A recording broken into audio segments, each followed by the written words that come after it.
Good, you? That works for me.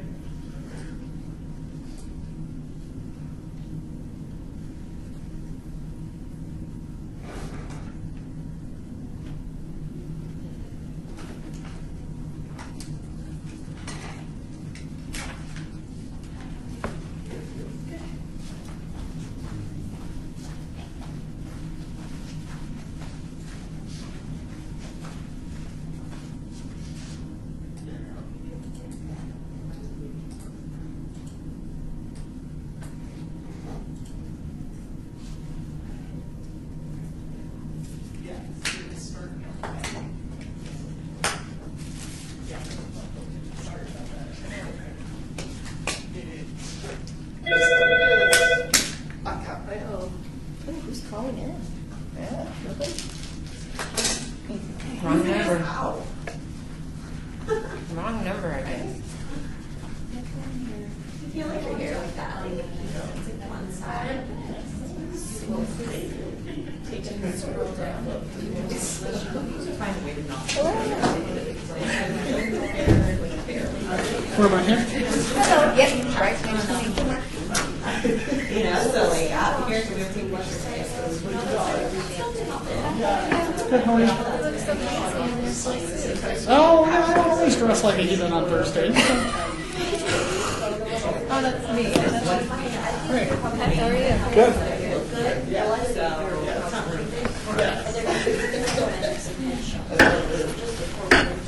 Don't run off at the my regular headphones. It's very cool. Yeah. Yeah, we have one, but it's just so much fun. Yeah, we'll negotiate. What? Oh, negotiate. Yes. How are you doing? Excellent, how are you?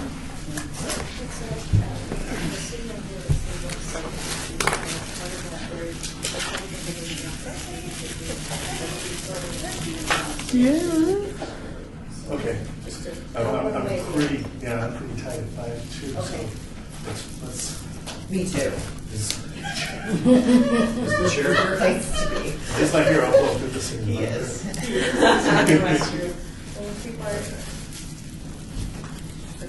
Okay, cool. This is usually a long one too, because it's budget. Hmm? This is usually a long one because it's the budget. Yeah. I'm gonna just get out early. Say what you know. Did you already? Well, he is in here. What's in here? Yeah. Her name's Commissioner. I think it was. Oh, You passed. good. Just a heads up, we unrolled the new website last week, and so as part of that, the Public Information Office is going to try and come in after the meeting and do a workshop and headshots. So, congratulations, everybody. But if it gets done in time, so we'll just play it by ear, but just a forewarning, don't run away at the end of the meeting. Okay. Oh, right. Yeah, it's my publicist will not notify me. Double shot. I did not rush through any of the last. I have an extra. Yeah, right. They can do wonders with Photoshop. Photoshop. They Photoshop. can get the grime off, everything. I saw the funniest thing about Photoshop today. It said, and this picture was taken before Photoshop, so it has to be real. And I'm like, you can Photoshop something that was taken. You know what I'm saying? I was just like, how does that even remotely make that Leave it to picture the valid? attorney to find Yeah. a loophole. Good catch.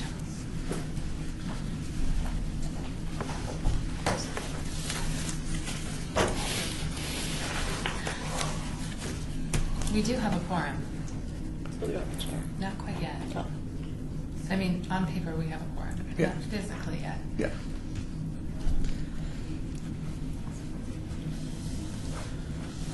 So how does that work that you have a quorum but you don't have a quorum?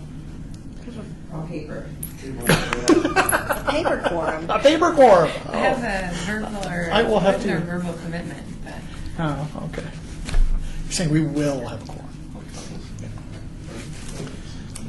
People heard that they were going to be taking headshots. That's why. Nothing to do with this. Oh, that's fine. Oh, we do have a chair. Yeah. Are you going to go through the agenda? Yes. We also tell, we will also tell about this. Yes. I think you're the gavel. He walks right in here. He did that. Everyone else has to wonder. I kind of like it. It's pretty powerful. Yes. Yeah. So the group and people were looking at speeches. And I said, but you over there, please, Mr. Sullivan, we arranged you. The public information system. He is a trip for sure. So just telling everyone to stick around just if it wraps up in He was time. one of the TV stations. And now I hear. They're on speech. They were going to go back to California. There's Who'd you bring? I just told her. Oh, yeah. Yeah. He doesn't give up. We've been arguing. I'm a member of House Lodge. We've been arguing with him Yeah, they all, yeah. over when we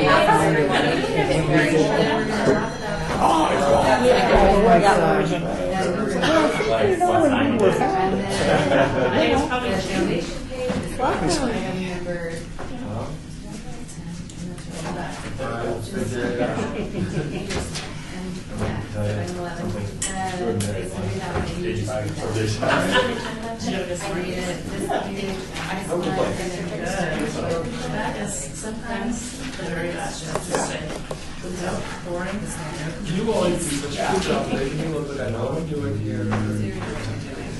Thank you. Yeah, she used this to a big shot.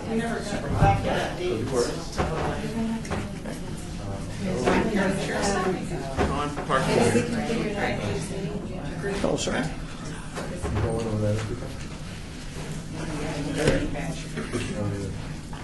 Are we, did Sandy come? One year, we got first year. Double trip, yes. Very well, thank you, and yourself. You're getting The subcommittee, who else would be able to speak to that if she does not appear? I mean, everybody was there. Except Jim It is tomorrow. Here she comes. There's our. I was just going to come and say.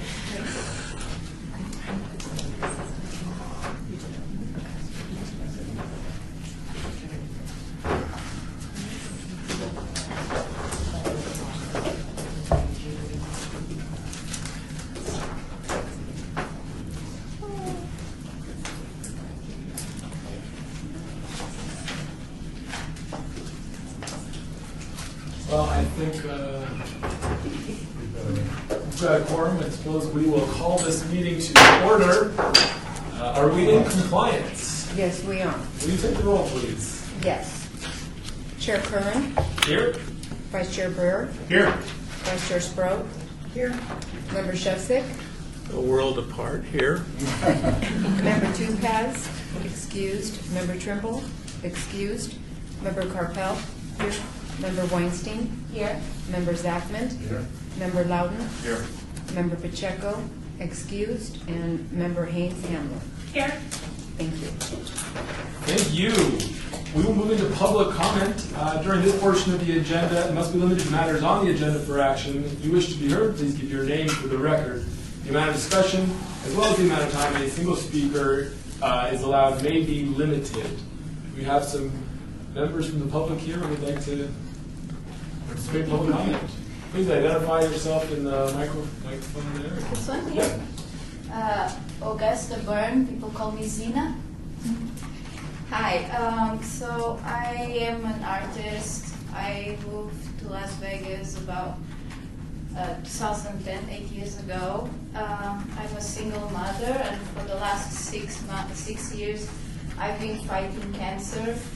And I decided that it's time for me to rise up and start giving the community what I came here to do in America, my American dream, which is merging art and advocacy to empower communities. 10 years ago, right now at this time, I was finishing a beautiful project in UK, a shelter in a park, and that was damaged with graffiti. And so I got the whole use of the town to cover in a beautiful mosaic, and it was an amazing experience. And I decided that's what I want to do for my life. So I am the person that put all these things. It's not Kathy to try to bribe you. It's my website, so that you can learn more about what I do. And there's videos and things that I do. So basically, what I want to do here in Las Vegas is get the young people, the teenagers, to have a voice, to express their gratitude to heroes through art and basically mosaic. And I would like to be, and I have already behind me a few organizations like the homeless youth, there's some probation youth, and there's the LGBT community, and give them a voice, give them a way of saying thank you to heroes. And this project in particular, it's the firefighters. So it will be to be done in a wall in Las Vegas, and it will be all mosaic. And then next to the mosaic, there will be an area where each teenager will print a tile that they will draw with a beautiful positive message. So that will be also on the wall. And the printing will be sublimation printing, which is like where we print the mugs. And so I don't have a wall for this particular project, and I came here to offer this project to the city of Las Vegas. And if you find a wall, I was actually outside speaking to some firemen, and they said, "Oh, the building one is ugly. Maybe you can put something beautiful there." And so I have another project which is to honor the veterans, and that one I already have a wall on downtown on the Arts District. But I have other ideas like honoring the heroes of Las Vegas, the population who a year ago donated blood and helped during the shooting. There's so many heroes that they can honor and have a voice. So I don't know if you want to basically ask any questions about this project. What are the specifics of the wall? What sort of size? Is there any other sort of characteristics of the wall? I am this wall, for instance, the one I have already. It's like 60 feet high by 80, but maybe the mosaic will be 40, and then the rest will be the tiles. So I can do any size because mosaic. And why mosaic? Mosaic is. I looked around in Las Vegas. I've only seen one mosaic near my house at the Charleston Heights. And I think mosaic is something unique. It comes from Romans did that, and they survived. So it's something that when we have the investment, doesn't require any upkeep. When murals are very beautiful painted, but after a while it needs to be painted over and the art is gone. A mosaic will stay forever, and usually it's not vandalized. People have a special care for mosaic, and if someone tags it, it's very easy to clean. So once it's done, it's there and stays forever until the wall goes down. Do you have funding? If you got a wall, would you be able to, or do you need I'm funding trying as to well? get funding, and that's why I was thinking if the city of Las Vegas would like to pick up this and help in the funding. My main investment right now, which will be about almost $10,000 is to buy the sublimation printing equipment. But once I have that, I can do anything. And what I did in that project in UK was we went on the media and a local paper said, the kids are doing this, and this is our wish list. And so people donated, and they were there helping the young people. And this is what is fun, is have all this interaction with the locals, with the youth, and in this case, the organizations that are going to be honored. This is Deputy City Attorney Esslinger. Just want to remind everybody it's not on the agenda for today. This was probably better suited for later in the meeting when we had the open, but once you got started, I decided we probably need to let her go. So if you do want to discuss this or take any action, it would have to be agendized on a future meeting. This is Commissioner Brewer. Thank you so much for coming and sharing this. Thank you for listening. Thank you, thank you. And, please let the record show Member Pacheco has arrived as well. Do we have anybody else here for public comment? Seeing none, we'll move on to action item number 4 for possible action to approve final minutes by a reference of the Project Development Subcommittee meeting of August 16th, 2018, and the Arts Commission regular meeting of June 21st, 2018. Any comments on this? If not, can I hear a motion? So moved.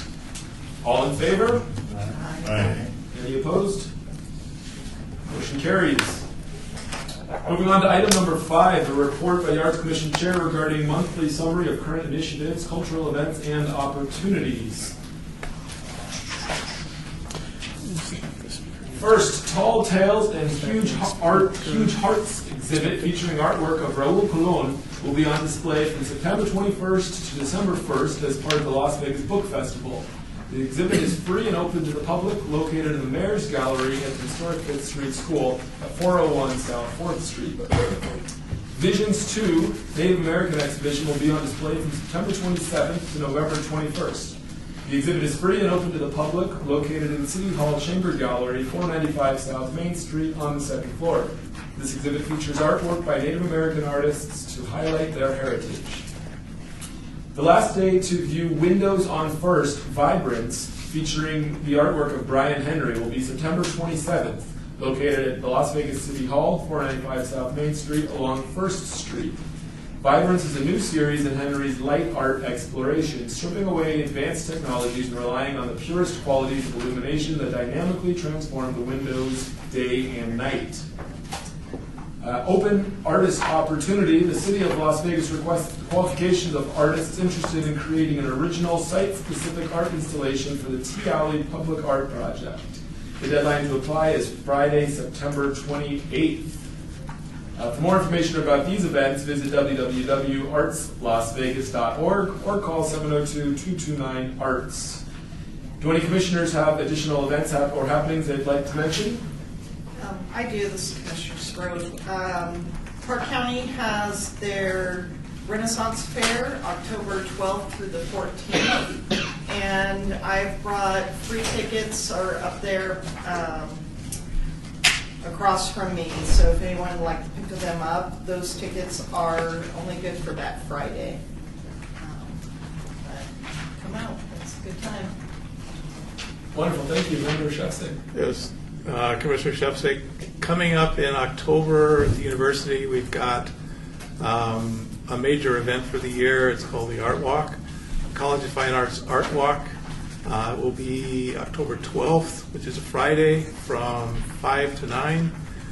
All of the departments in the college are participating: dance, theater, music, architecture, film, and arts. And there'll be events across campus, outdoors, like the jazz ensemble will be playing. There will be scenes from plays. There will be dance performances, as well as the art. And in the Barrick Museum is opening one artist, Tamar Etun, who will be using huge parachute material colored interior things that will be interactive, dealing with emotions. I think Trauma is the name of it, the whole thing. In the Donna Beam Gallery, we're having an exhibition called Americanex, which is Latino art from Latino artists in Las Vegas. As far as we could tell, this is the first time there's ever been a group exhibition of Latino artists. I don't know if the city's done one. Maybe. I don't know. Anyway, 20 different artists, and we're trying to get a couple of lowriders for outside as well. The Alumni Gallery will have the work of Bianca Scott, who is class of 2015. The Grant Hall Gallery will be the exhibition of an artist named Zuli Mejia. Also works on art, works on paintings, works on canvas and paper. So the Donna Beam and the Alumni Gallery will be up for the month of October, as well as the Barrack. But if you could at all come the evening of October 12th, that will be wonderful. Last year, the college did this as a thank you to the donors and people who have supported the college and the various elements in the college. A thank you for them to show off what we do, and it turned out that about 600 people came to see it, and the question was asked, are you doing this again? And the answer was, well, of course we are. So we are doing it again this year. So October is a good month for good temperatures, good evenings. So come out on the 12th if you would. Thank you. Thank you. This is Commissioner Curran. I would also, of course, you probably are aware, we have the Life is Beautiful this weekend. If any of you have tried to navigate the streets of Fremont East, you've certainly noticed. We've had a lot of world-class artists come from all over the globe to contribute to the outdoor art gallery that is in downtown Las Vegas. Hopefully you can come out this weekend and see some of the installations that are temporary. Fortunately, most of them are permanent and will be available to view for years to come. This happens every year that you have a meeting like the day before Life is Beautiful. We'd love to get their art curator here to describe what's going on, but they've got their hands full right now, so we will invite them to our next meeting. Hopefully we'll be able to get Ryan Doherty back out, who was overseeing all of the art initiatives for Life is Beautiful. But it's really that the arts program of Life is Beautiful has grown tremendously from year one to this being year 5. Early on in the festival, we had to beg and sort of overpay artists to come be a part of this growing art community in Fremont East, and now it's really become a destination. So it's great to see a lot of really great art installations that are going up. So stay tuned for more on that. Well, this is Commissioner Haynes Hamlin. If I could add on to that, the Life is Beautiful Festival, since the city is a major sponsor, we get a booth, and again, the Office of Cultural Affairs is programming that booth this year. So if you do make it to the festival, please swing by our booth. It'll be an interactive art project as it was last year, and a lot of fun, and a place to have a little rest if you need a rest during the festival. Our booth will be on 7th Street between Carson and Stewart, right across from the Art Hotel. See you there. Anybody, anything else? Very good. We will move on to item number 6, a report by Office of Cultural Affairs staff regarding monthly summary of current initiatives. Thank you. Rebecca Holden with the City's Office of Cultural Affairs. Commissioners, you all received a copy of the staff report. This staff report is the first one of the fiscal year, so if you have any questions about the report for last fiscal year, you'll just pull up, I believe it's the June meeting staff report for everything from that fiscal year. Kind of wipe it clean so that it's not a 30-page document. Oh, it's not in your binders. It was emailed to you. And it's also available online as the backup on the Sire system. But I'll get to our PowerPoint presentation as well to highlight some things. First off, I'm excited to announce that the artistic bike racks that the Arts Commission funded the design portion of, those have been installed throughout the downtown area.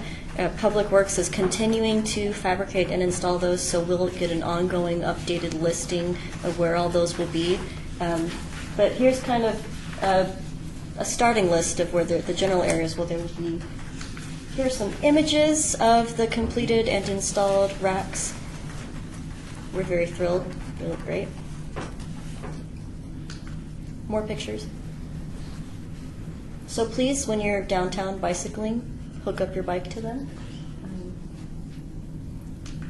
The next one is we are also excited to announce that Radial Symmetry has been officially unveiled. It was unveiled on September 6th. We have an aerial shot from the city's drone program and also a ground level shot of Mayor Goodman. Thank you all for making it out there to attend that. It was really special, really wonderful. We're very happy. Next one is we had our first official meeting with the Public Works team working on the Symphony Park parking garage recently, and they identified a very specific location where we'll be working to identify the exact guidelines, but it looks like we'll be installing a three-dimensional piece of some sort, ground-mounted, in this general area. So the small orange triangle, or over here on the other image, this kind of green box is where we're at now. You'll have more information as we proceed with that.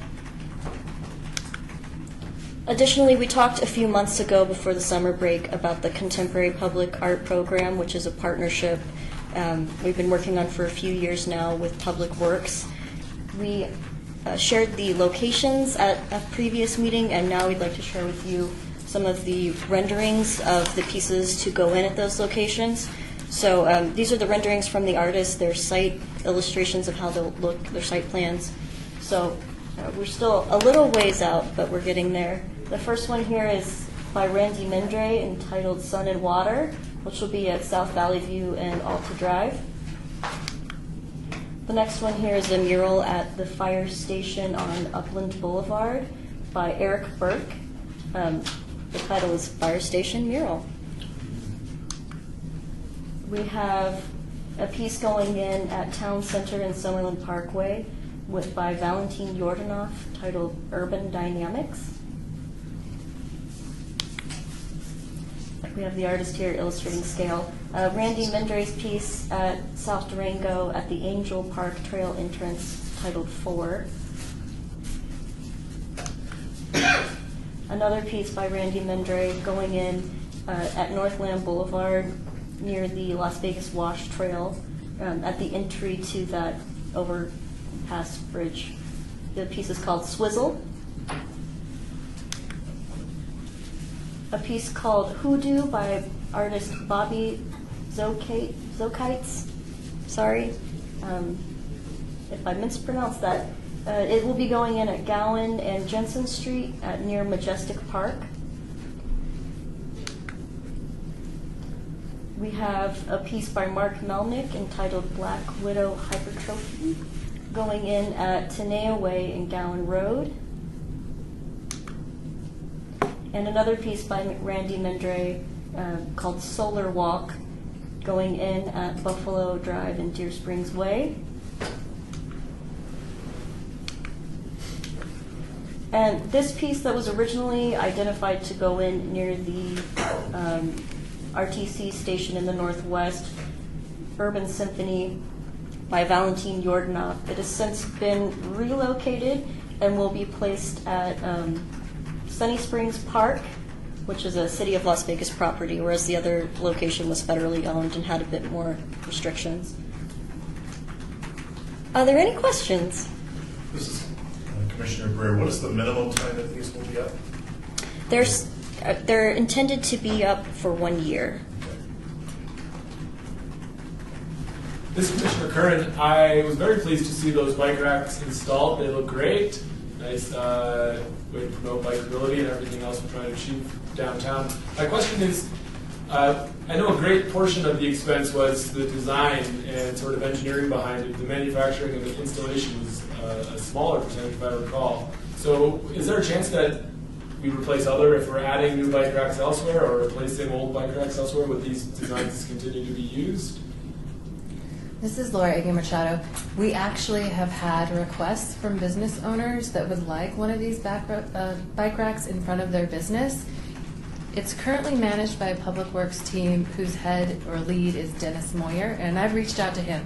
While the project is still open, they can use contingency funds in order to fabricate. These artistic bike racks, though, are a little bit more costly than the standard staple.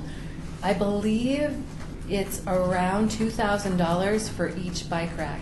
So that's fabrication and paint and install. And there is money available that I am aware of. So currently, yes, if there is someone who's really interested in having one of these racks, we can do it. Down the road, after the project closes out, we might have to find funding another way, but we own the designs. We can fabricate, we can get a quote. It's a local manufacturer who's making these. That being said, if you know of anybody who really wants one, now's the time to tell us.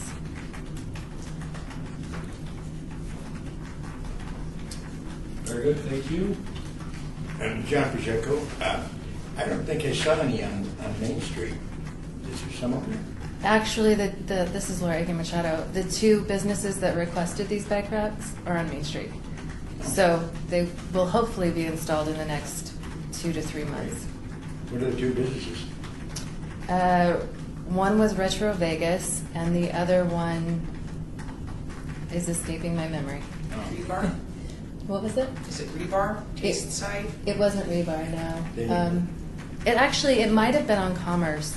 I think we were all under the impression that we were going to get them. Becky Miller, Arts District. Excuse me, I'm sorry. Could you have her come to the table? I'm sorry. Becky Miller with the Arts District. Sorry. Do you mind just reiterating your comment for the record? Yes, the Arts District and that I'm portion. sorry. You're going to have to come Can up she here. sit? Yeah, just sit at the table. Yes. The Arts District and that portion of Main Street assumed that we were getting bike racks as part of the Main Street Improvement Project, and that's probably why nobody requested them, because we were told we were getting them. You are getting, this is Laura Egan Machado, you are getting them. So if you've noticed, they have been installed. They're the standard staple blue bike racks. Yes, we've seen one. We Yeah. thought we were getting the cool racks. So. Well, you will be, because two businesses requested them. Thank you. Very much.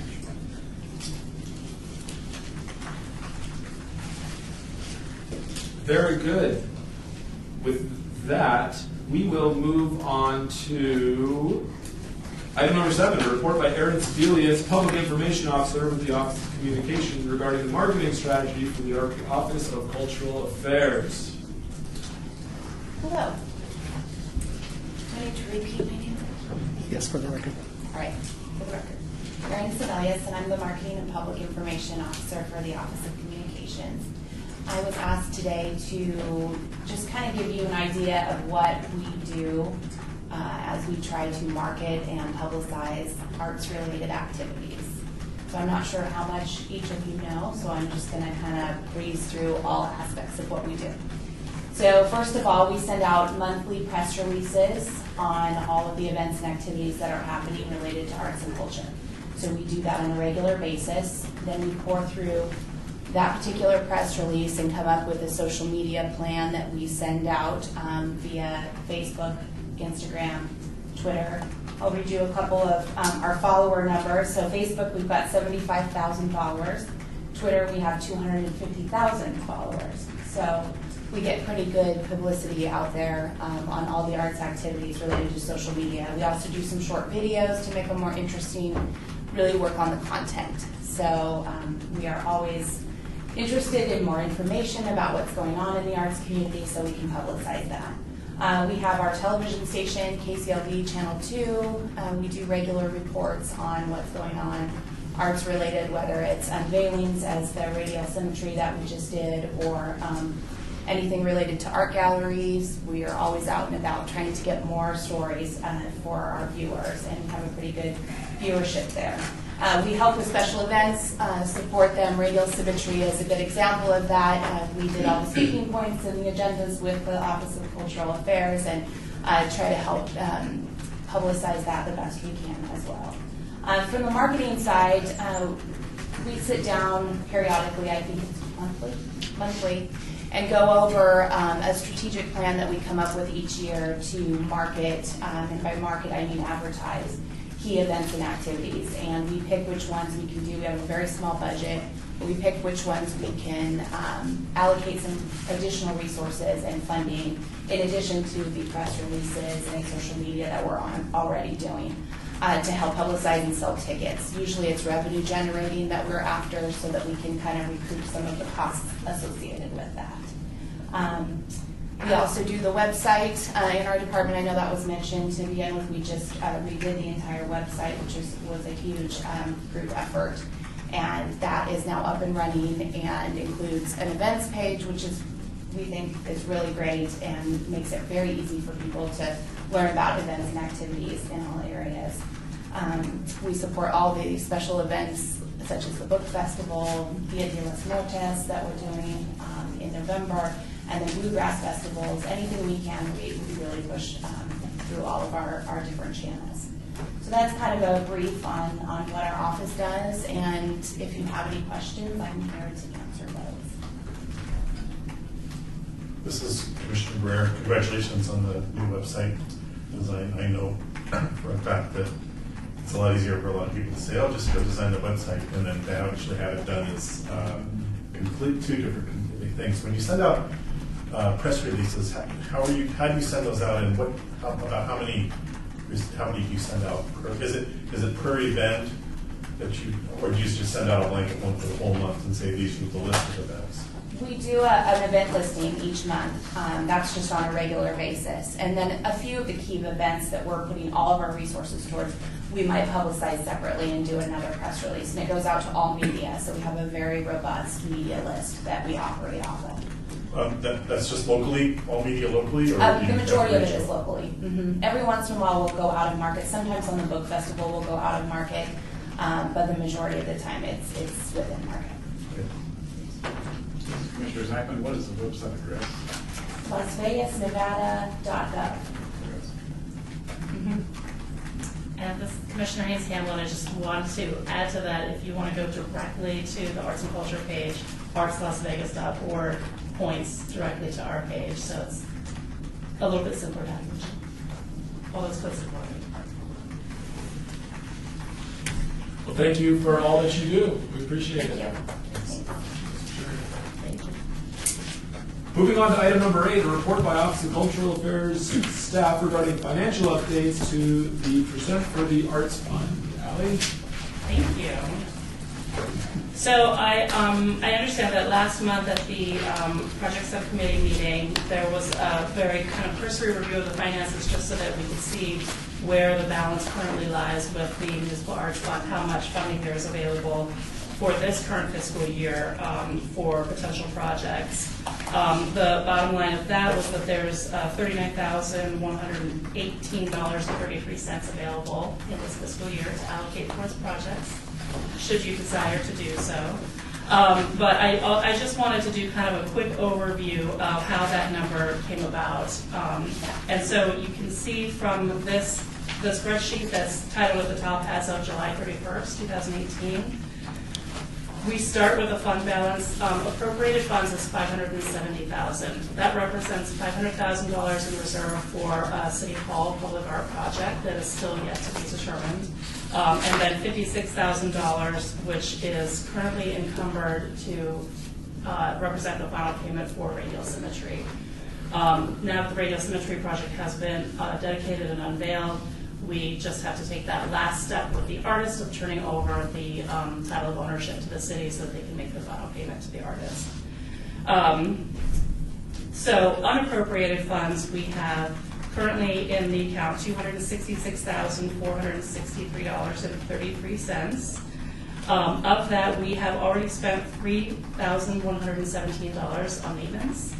We have encumbered, which means that we have submitted purchase requisitions. The money hasn't been spent yet, but it has been reserved because we're planning to spend it, $42,345.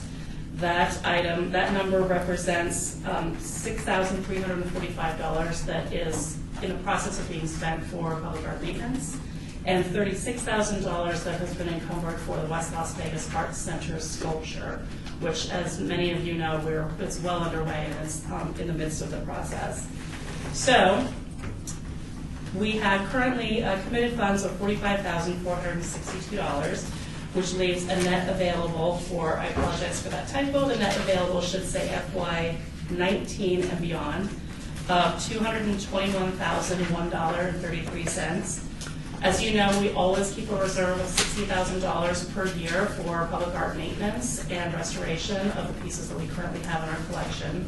So this fiscal year, we've already spent $3,117, so the remainder in that reserve is $56,883 for maintenance, which leaves us a net available of $164,118.33. Current projects that this commissioning body has voted on allocating money for are the next list. So these are approved projects. They have not been requisitioned in the system, but they have been approved by this body. So we hold on to that money so that we are ensured that we can fund it, right? The Community Alley T project, Neonopolis Parking Garage mural, our 3rd Street partnership, AMP Utility Box partnership, the Chicano Park Inspired project, Historic Markers and Medallions, and the Symphony Park Garage project. After removing the expenses that we've already voted to allocate towards those projects, we have a net available of $39,118.33 that hasn't been assigned to a project and that hasn't been incurred. Does anybody have any questions? I mean, that's pretty exciting report. Thank you for laying it all out there for us. We appreciate that. With that, we're going to move on to item number 9, a report by Sandy Carpel, Chair of the Project Development Subcommittee, summarizing our exciting subcommittee meeting of August 16th to 18th. Okay, the details of the meeting go on and on and on in your notebooks. But basically, what we came out with is we were going to present to you, the commission, a follow-up to the AMP Utility Box painting project for this. We're going to finish it hopefully this fall, and then start another project, similarly where we have art students from a local high school paint boxes of a neighborhood where the seniors will help them. Again, the art students will do all of the physical work for which they will be get a remuneration of $800 a piece. That was one suggestion that we're going to present to the commission. I believe the contracts are in the process of being signed for the existing AMP project. And I don't remember who was at the meeting that said they were looking for some of the local schools or the local senior centers and see who would be in line for the next project. Of course, this has to be approved by this commission. The second project that was put on hold was the Healing Garden Gate. We haven't decided to recommend this for anything at this point. The murals were also not done yet because we need further information for them. And in addition, and then Polly, you can remind me when I forget. There was a big discussion about big projects. Okay, now in Las Vegas, put up a big sculpture or something that really is a statement piece is probably hundreds of thousands of dollars.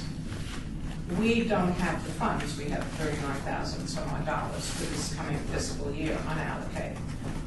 So we have a choice. We could take and put aside money every year and then at some point have a gigantic project or a project with real impact on the community, or we can continue with our small projects. And this is something that we never really decided on, if I'm not mistaken, but we discussed it. So basically, what I got out of the final meeting was we're going to request $10,000 be allocated for 2019 for another AMP utility box project, and the balance of the $29,000 some odd dollars would be held so that during the year, if other projects came up, we would have some funds available. Now, we know that working with the city, and it's just bureaucracy at its best, it takes a while. It takes a while for things to be approved, for money to be allocated, and then for actual projects to be implemented. There's a lot of steps. But we as the Art Commission can at least start them and suggest what we think should be done. So The end of my report is, we have one item at this time that we would like the commission to approve, and then everything else is on hold. Holly? This is Commissioner Weinstein. I had a little note on my spreadsheet from the meeting that we were going to talk to Ally a little bit more about the gate for the healing garden, so we could better understand. Anyone who knows me, like anything that's not like art, I'm like, that's not art. So they said that you would tell us a little bit more about about the discussions that were going on with that. Sure. So this is Commissioner Haynes Hamblin.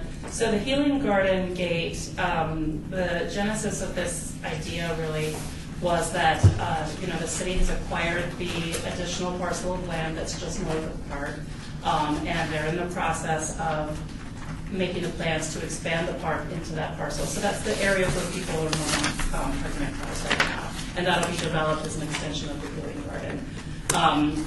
As a part of that, what the Healing Garden Committee that's overseen by Get Outdoors Nevada, what they have expressed they would like to see is that there's some fencing that surrounds the original garden, mostly to help protect the vegetation, because there's a lot of foot traffic that's crossing over the hills where the trees are planted and walking amongst the gardens, and it's having an impact on the growth of the trees.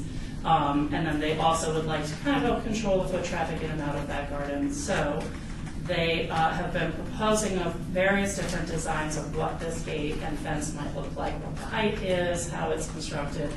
And one of the items that has come up more than once is that the original gentleman who conceived the project, Jake Plegenpool, had an idea to put musical notes on the fence or on the gate to indicate that the fact that this garden is in the Arts District.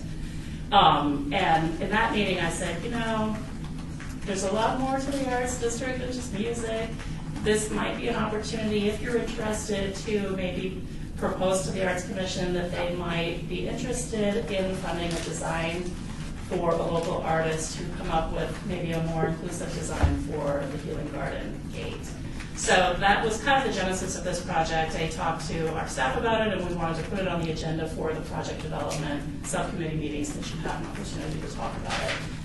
The overall design for the fence, to my knowledge, has not been finalized or terribly fleshed out.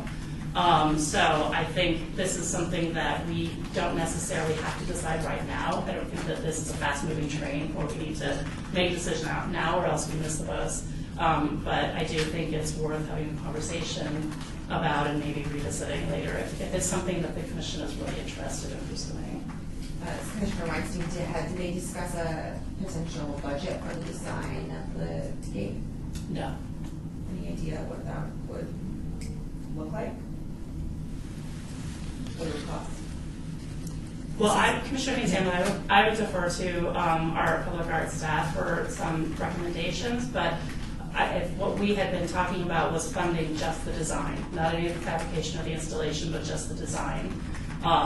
As we have for some of these other projects, we are contributing towards the design, and then the rest of the team is contributing with the other funds. So I hesitate to throw out a number, but I think you guys might have a better frame of reference for what that number would be. Laura Aguirre-Machado, I think it really depends on the amount of surface area they want to enclose. Because we can get an estimate or quotes based on the size and the type of material that they want to use in order to maybe tie in the design fee so it's relative to the size of the project. But it sounds like we don't really have all that information. If we get more information down the road, we can bring it back, put it on the agenda as an item to just discuss in more depth.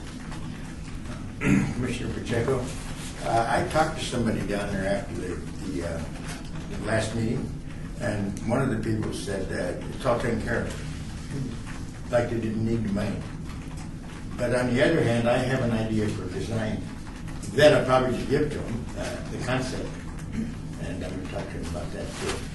In another case, Sandy was talking about allocating funds. Have we ever put away money to become like a, what do you call it, sister brother art galleries around the country?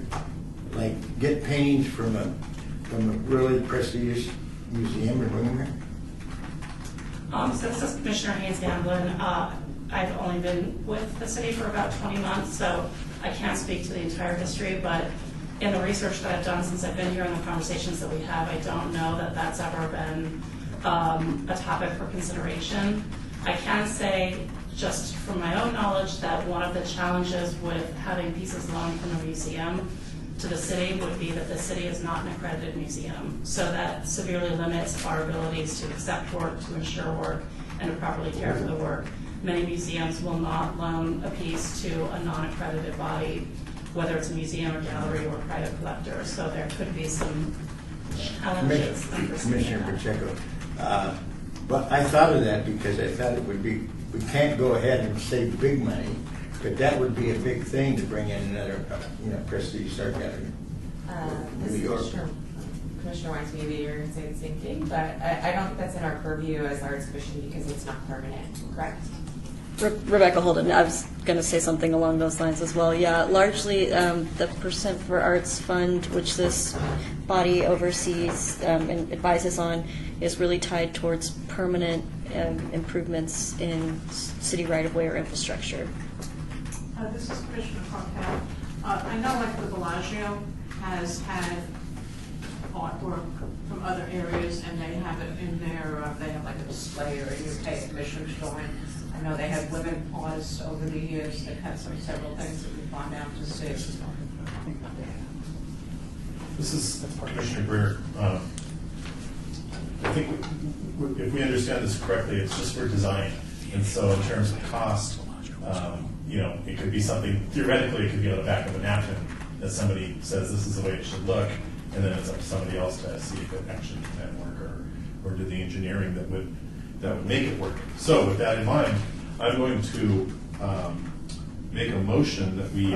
This is Deputy City Attorney Esslinger. You are on a report item. Oh, I'm sorry. I thought So we were you gonna cannot make a motion. My apologies. We almost snuck one by. I thought we were going to... That's number 10. We're still Okay. on number 9. All right. My apologies. Okay, so then basically, that's it. Any other questions for Member Carpel or anyone else?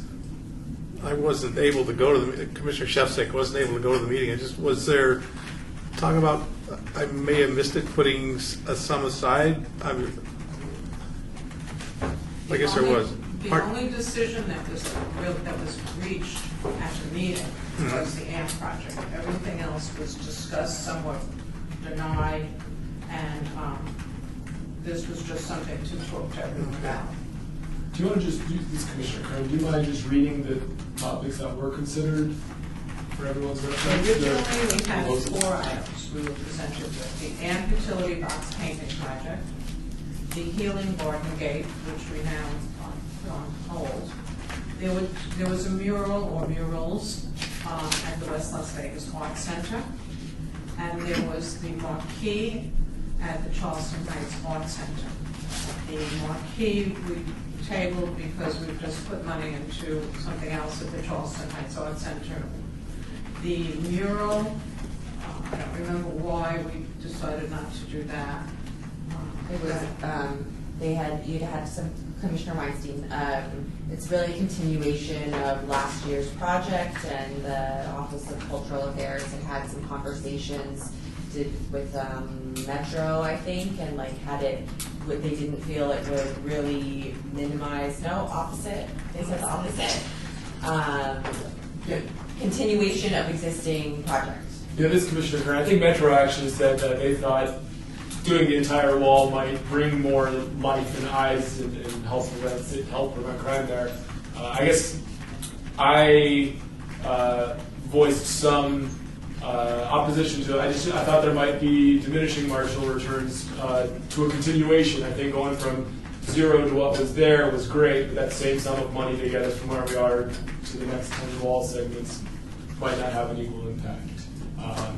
And I think there may be other opportunities in Ward 5 that might be better served with that money. So that concludes our report.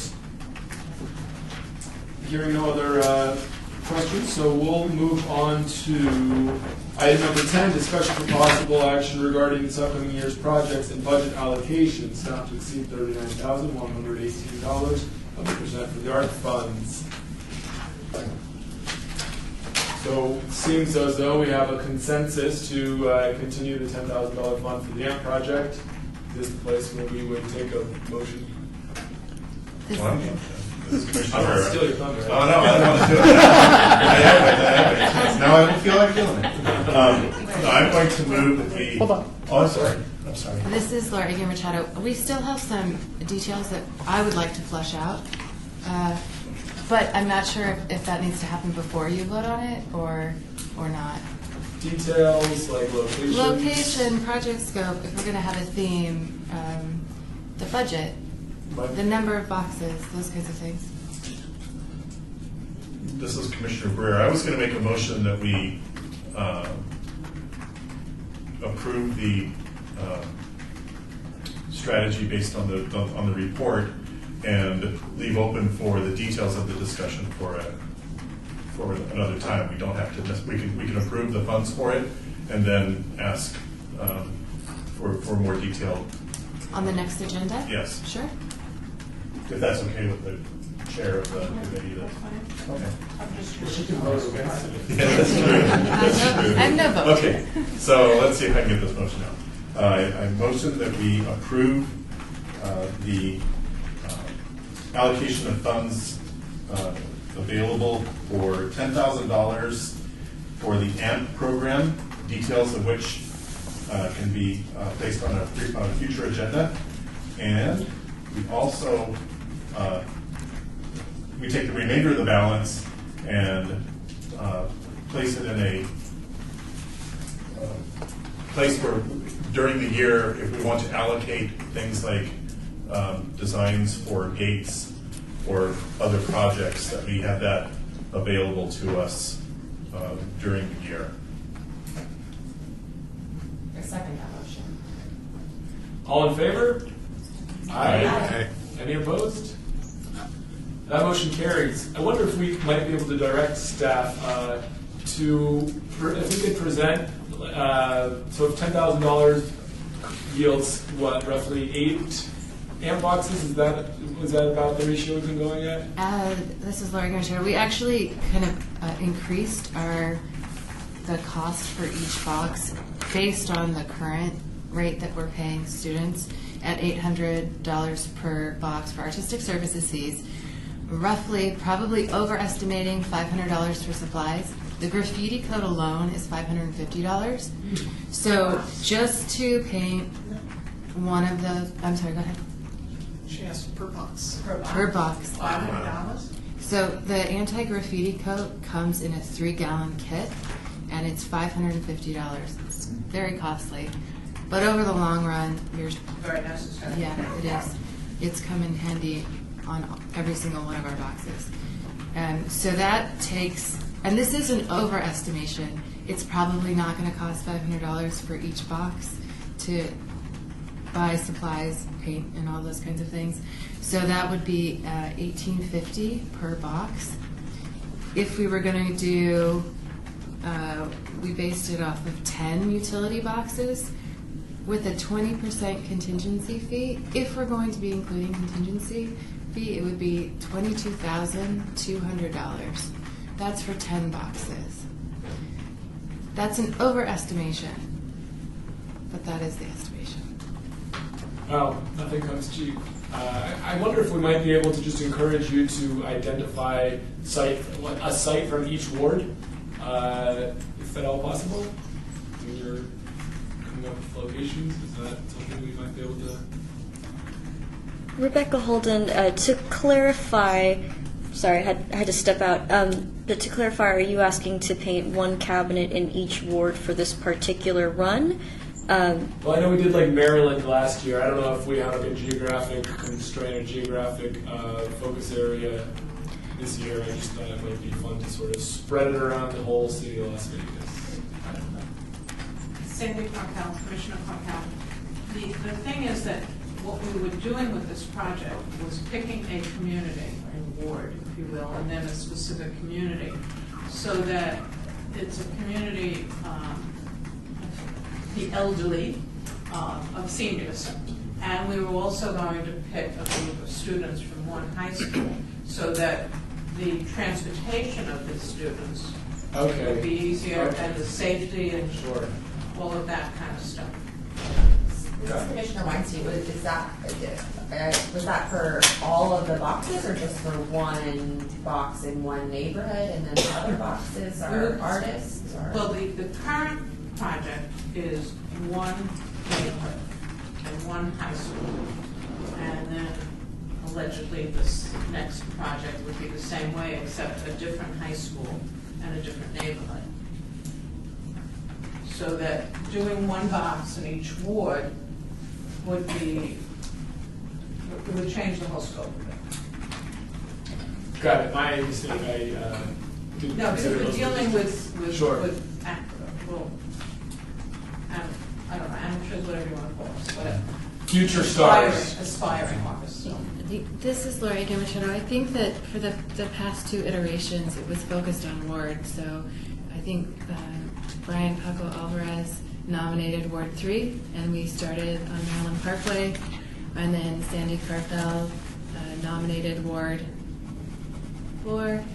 And I, in my mind, if we were going down the same vein, I was thinking that an arts commissioner would nominate their particular ward that maybe they felt their community was in need of some public art, say Ward 6 or Ward 2 or Ward 1 or any of the many beautiful wards that we have. So that's what I had envisioned, but maybe that was because I was thinking of it as we had done in the past. Sure. This is Commissioner Sproat. Is Public Works requiring you that use that particular anti-graffiti at $550? It's the anti-graffiti coat that we have consistently used throughout our program for the last, I think, 6 years? Okay. For all the sculptures? And Yeah, it is a premium grade anti-graffiti coat, and it is costly. I believe it's what our operations and maintenance uses as well. Yeah. We're not. I think counties is at $70 a gallon, something like that. So it's quite a different. Yeah, it is.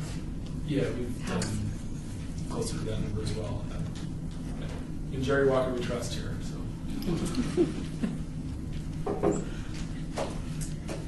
Very good. Well, we will have further conversation on the AMP project in future meetings. So. With that, we will move on to item number 11, discussion for possible action regarding the acceptance of a donation of artwork by Nicholas Just Fine Metal Art and Jeffrey Chase. With me. We have visuals here, and I will read along. It is titled Vegas Strong. The artist is Nicholas Just, if I'm pronouncing that right. Medium is aluminum and acrylic. It is 36 by 36 by 3 inches, valued at $3,800. Nicholas Just is based out of Cincinnati, Ohio. He's donating a Vegas Strong sculpture to express the meaning that the city has had to the development of his fine art career. As he's traveled to Las Vegas over the years, he continues to be inspired artistically. The strength of the community after the October 1 tragedy inspired the artistry behind this piece. The artwork is his thank you and respect to a city that has been instrumental to his career. Some additional details include the wall sculpture is made of hand-sculpted, textured, and painted aluminum with patina. The back layer is textured with aluminum and transparent acrylic, and the front layer is torch-cut aluminum with an acid patina treatment. The backside of the sculpture has a metal cleat for mounting, and is recommended the artwork is clean with a standard dust cloth. I don't know if we want to take any comments here. I suppose I can read about the next item for donation. I'll do that. The next item is titled The Healing Garden. The artist is Jeff Chase. The medium is oil on canvas. It is 24 by 36 inches, valued at $582. Jeff Chase describes himself as a hopeful up-and-coming artist. He is an assistant manager of slots at Mandalay Bay. Mr. Chase was working there on October 1 and also knew Mr. Paddock. Mr. Chase paints from his heart and soul, no tracing, just sketching, just brush to canvas and an imagination. When he finished this piece, he couldn't think of a better title than The Healing Garden. He believes it looks like somewhere he, or hopefully others, may want to go just to reflect and feel better. The oil on canvas painting is framed and ready to be hung, with a hanging wire attached to the back. The artist recommends a picture light to show off the colors. The only maintenance would be a gentle dusting every now and then. Do I hear any comments, questions, concerns, a motion? This is Commissioner Weinstein. I have a couple questions. What does it cost to have items as inventory, right? Like you have from a business, you have items in inventory. It costs you something to just sit there. So is it like with insurance and things like that? Is there a cost associated with picking things up besides just the maintenance of dusting? Rebecca Holden, I don't know that there's necessarily a direct cost impact on the Arts Commission or on the public art program per se. We bring it into the collection, and then with a piece like this, it would typically be handled by the gallery program within the Cultural Affairs Visual Arts Unit, which does not, I believe, pull from the same funding as the Arts Commission. So probably the biggest expense would be staff time to hang it in a location. Correct me if you've got anything else to add to that. Well, this is Commissioner Haynes Hamlet. The only thing that I would add to that is that there are soft costs related to staff time to hang it, to maintain it, to inventory it. We would maintain this on our fixed asset inventory, and we update that inventory every year, so there's costs associated with that. When the pieces aren't able to be hung anywhere, we do have to store them, and that is a cost to the department for the storage that we need to store our pieces, because it can't just be a random, public storage unit in the middle of nowhere. It has to be climate control. It has to meet certain requirements in order to really be appropriate for storing fine art. So there are costs associated with maintaining the overall collection, whether it's hung or not. Is there any location anticipation for these pieces in terms of installation? Rebecca Holden, not at this time. I think our first step is to present it to the commission for consideration, and then depending on that recommendation, we would proceed with obtaining the artwork, and then work with Jeannie Voltura to identify a location and go from there. My second recommendation would be to have secure attachments to these things so that they just can't walk off. There needs to be just a wire and a hook. It's not going to really do solve the problem. It has to be a security mechanism for maintaining the security of the properties. Check over there. I'm sorry. Do we ever vote or some kind of artistic review on paintings to see if it's worth taking? Rebecca Holden, there is an advisory committee in addition to the regular Arts Commission. There is a subcommittee called the Public Art Advisory Subcommittee, which has met in the past regarding donations and then presented those recommendations to the commission. Something to consider is this, in my 3 years of being with the Public Art Program, this last year, we had no donations previously, and this last year we've really had quite a few donations, a lot in response to the events of 1 October. But we kind of, in order to have that subcommittee meet, that's an extra meeting, that's an extra month, that's an extra agenda. So this is the forum we're using to discuss this. And this is Commissioner Haynes Hamlin. I also wanted to comment on your Commissioner Zachman's comment about the security of the pieces. The Office of Cultural Affairs Gallery Program is in the process of working on procuring locking, hanging hardware for all of our pieces throughout City Hall and throughout the Development Services Center, so that it's not possible for somebody without the right kind of tool to remove a piece from the wall. This is Commissioner Carpenter. I know it sounds really horrible, but just because someone says they're an artist and they want to donate a painting, is there somebody who says, well, really, this is put something we want hung here. I mean, that doesn't sound nice, but I'm like confused. Somebody's donating something and like. Okay. Rebecca. Mr. Brewer, I'm going to make this, hopefully make it easy unless there's, if somebody wants, we can discuss after a motion is made. Is that correct? That's correct. Okay, so I'm going to make a motion that these are denied with a heartfelt thank you from the Arts Commission for the for the spirit in which they're offered. I think that it is a very important, and the subject matter is runs very, very deep into the core of myself and I believe everybody else. However, I move to reject. But before we get a second from that motion, Commissioner Weinstein, I'd like to ask a question. It's a kind of a two-part question, and if you could just answer them both after I ask them both. The first one's kind of weird, but because this is not permanent art, why do we get to make any kind of decision on this? I mean, there's lots of art in the collection that we don't make any kind of decision on. So is this just like a courtesy to us, or why are we making this decision? And also, my second part of my question is, what does the Office of Cultural Affairs, what would they prefer? What do they advise? I know in times before that sometimes there's been a relationship or something, but there's a reason why we're looking at this item. So I would love to hear your advice's point of view there. Rebecca Holden, I'll speak to the first part for sure. So there is a city policy in place so that anytime any departments, any city official, anything like that, gets contacted about somebody who has a piece of art that they would love to give to the city, they know that they can't just say yes and put it in their office.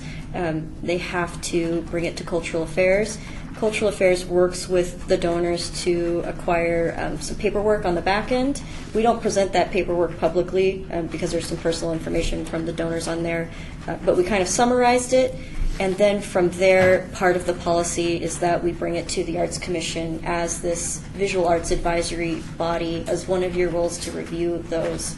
As staff, it's always a tricky situation for us because with a lot of these projects, our job is really to get the right people talking, get this information to the right people, and so often we're not really the ones making a lot of the aesthetic decisions, weirdly enough, but we just kind of make sure it goes through that proper process.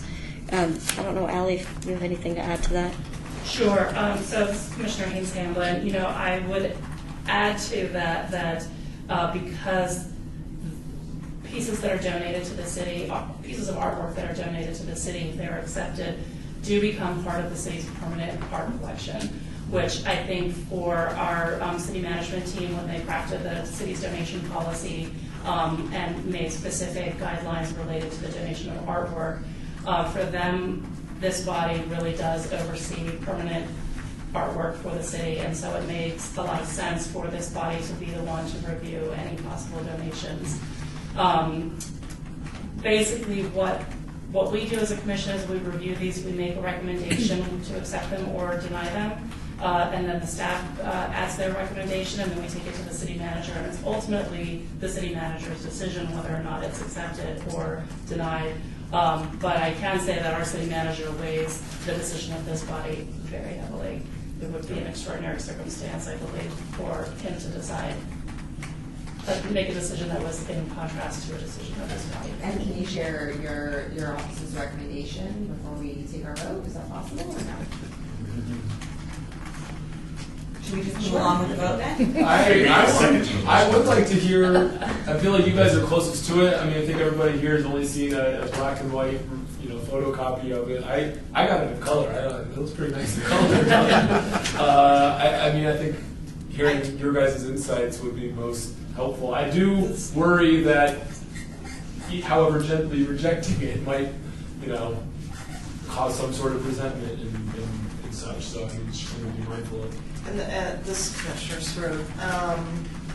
I think why it's difficult for the department the staff to talk about this one in particular in these two pieces is because it's coming from October 1st and we are adding extra pressure.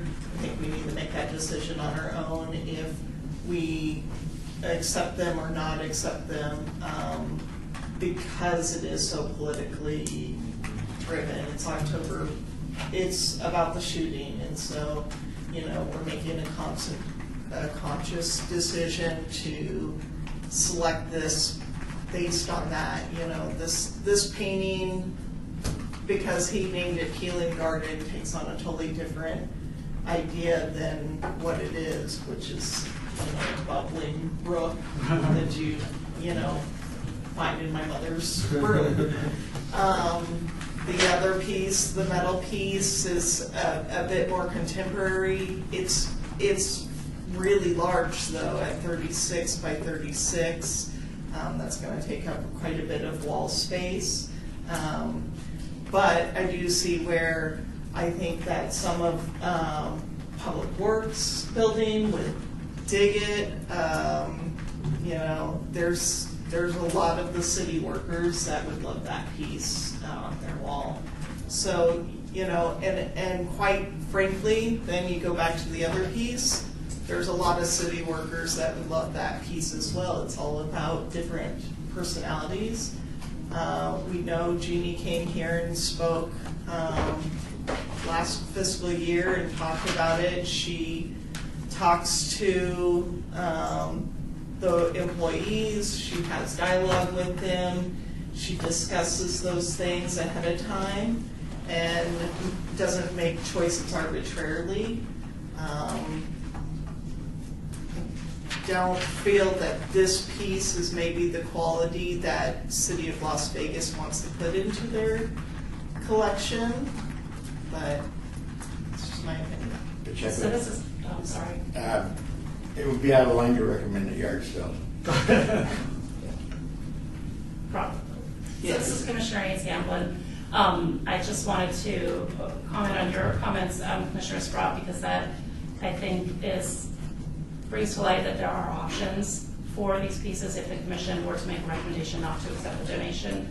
Our gallery program does have an artwork on loan program called Art 360, where we could certainly go back to the artist and say, you know, we're not interested in accepting this donation into our collection permanently, but if you would like to loan it to the city where it can be displayed somewhere that we feel is appropriate or that a staff member would like to have it, we can certainly take it on loan for a period of up to 2 years. I think that's a great solution. I like Check that. with her. No. By accepting artwork, does that take us closer to having our own art museum? Commissioner Haynes Gamblin, it does not, because the Art Museum is a private nonprofit, and they would not be taking over the municipal collection. Just Commissioner Shefsik, that was a question I had, if there was another mechanism to accept these, because I would have trouble putting these into the city art collection. They really, I couldn't vote on it to accept them. So to know that there is another means to bring them into the city, I mean, to recognize the intent for which they were made, and that it could be a temporary situation and still, I think, meet the needs of everybody involved, I mean, the artists and the city. So thanks for letting us know. So this is Commissioner Guerrero. I'll amend my motion to reject these with heartfelt thanks and ask the city to pursue alternative methods for their use. I second that motion. All in favor? Aye. Any opposed? That motion carries. Thank you all. Moving on to item number 12, discussion regarding topics for future agenda items by the Commission. Comments made during this portion of the agenda by individual members shall refer solely to the proposals for future agenda items,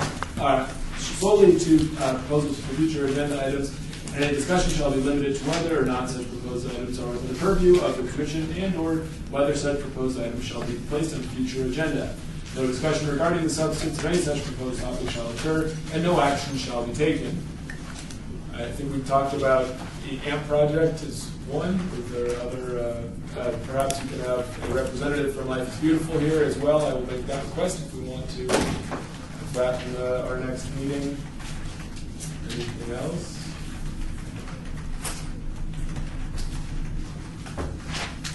Well, as always, should something come up, please don't hesitate to reach out to your cultural affairs staff.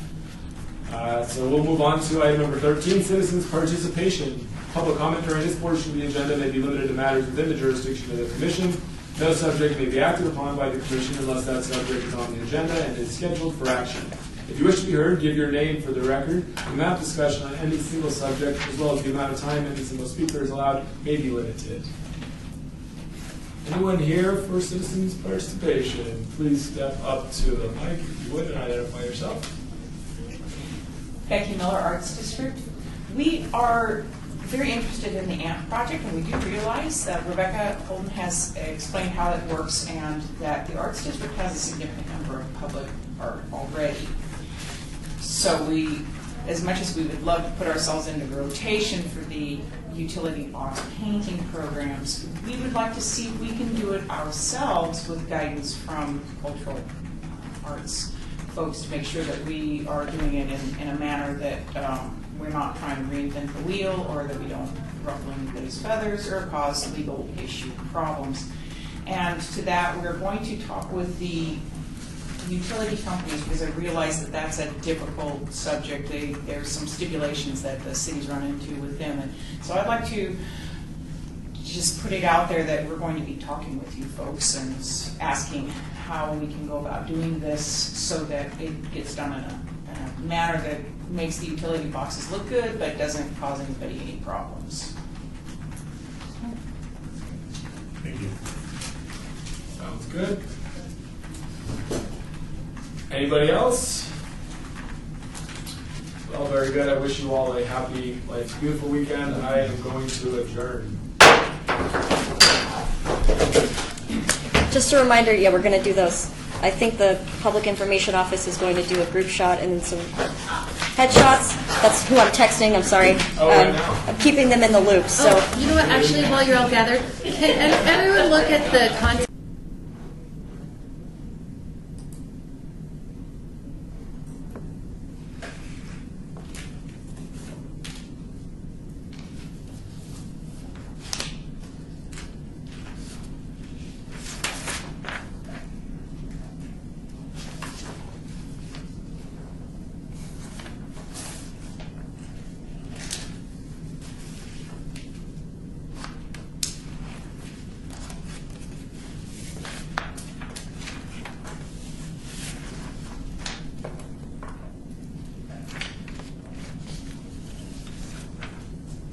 Staff, attorney.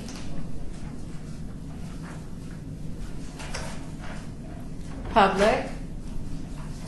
Hey, member Shepsick.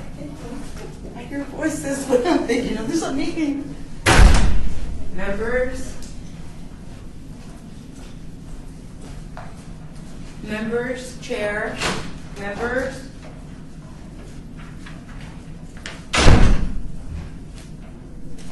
Staff, attorney.